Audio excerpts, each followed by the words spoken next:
Qatar की राजधानी दोहा में ईरान अमेरिका में वार्ता हुई, लेकिन ईरान और अमेरिका एक दूसरे के आमने सामने ही नहीं आए।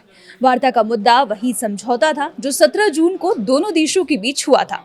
इसके तहत ईरान की जमी हुई संपत्तियों की पहली किश्त रिलीज की जानी थी। लेकिन आज मीटिंग की बात नहीं करेंगे, बल्कि पिजेश्किन के हो रहे उस विरोध की करेंगे जिसमें ये कहा जा रहा है कि अमेरिका के साथ ये बातचीत बिना मुज्तबा खामेनेई को कॉन्फिडेंस में लिए हो रही है। क्या है पूरा मामला, आइए समझते हैं। नमस्कार, मैं हूं आपके साथ पल्लवी त्रिपाठी और आप देख रहे हैं न्यूज़ 18 का डिजिटल प्लेटफॉर्म। ईरान के प्रेसिडेंट मसूद पेजेश्किन ने अमेरिका के साथ जारी शांति वार्ता को लेकर उठ रहे विवादों पर पहली बार खुलकर अपनी बात रखी है। उन्होंने साफ कहा कि तेहरान और वॉशिंगटन के बीच जो भी बातचीत चल रही है वो किसी व्यक्ति विशेष की पहल नहीं, बल्कि देश के सर्वोच्च नेतृत्व और राष्ट्रीय सुरक्षा ढांचे की मंजूरी के बाद ही आगे बढ़ रही है। उन्होंने उन आरोपों को पूरी तरह खारिज कर दिया जिसमें ये कहा जा रहा था कि सरकार सुप्रीम लीडर की इच्छा के खिलाफ अमेरिका से समझौते की कोशिश कर रहा है। एक सरकारी कार्यक्रम में पेजेश्किन ने कहा कि ईरान की विदेश नीति और राष्ट्रीय सुरक्षा से जुड़े बड़े फैसले हमेशा संस्थागत प्रक्रिया के तहत लिए जाते हैं। अमेरिका के साथ चल रही वार्ता को सुप्रीम लीडर और सुप्रीम नेशनल सिक्योरिटी काउंसिल यानी SNSC की एक्सेप्टेंस मिली है। इसलिए ये कहना कि सरकार अपने स्तर पर कोई अलग नीति अपना रही है पूरी तरह से गलत है। प्रेसिडेंट ने कहा कि देश इस समय आर्थिक चुनौतियों और अंतर्राष्ट्रीय दबावों का सामना कर रहा है। ऐसे में सरकार की प्रायोरिटी ये है कि राष्ट्रीय हितों से समझौता किए बिना कूटनीतिक रास्तों के जरिए तनाव कम किया जाए।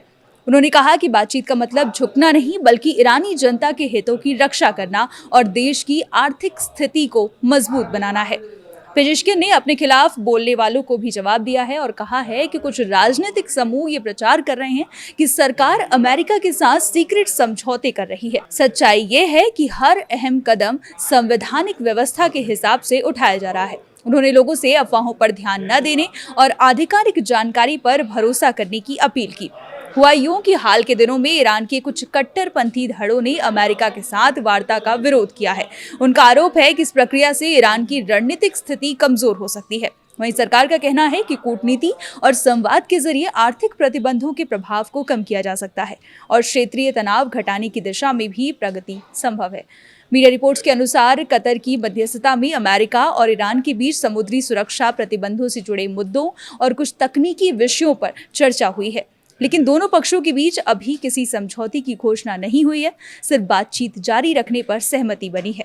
एक्सपर्ट्स का मानना है कि मौजूदा परिस्थितियों में पेजेश्किन का ये बयान इसलिए भी जरूरी है क्योंकि इससे ये संदेश देने की कोशिश की गई है कि ईरान में कोऑर्डिनेशन के साथ फैसले लिए जा रहे हैं। राष्ट्रपति ने साफ किया कि सरकार किसी भी तरह का फैसला अकेले नहीं ले रही, बल्कि देश की संवैधानिक व्यवस्था और सर्वोच्च नेतृत्व के निर्देशों के साथ ही आगे बढ़ रही है। आगे की अपडेट्स के लिए बने रहिए हमारे साथ और देखते रहिए न्यूज़ 18।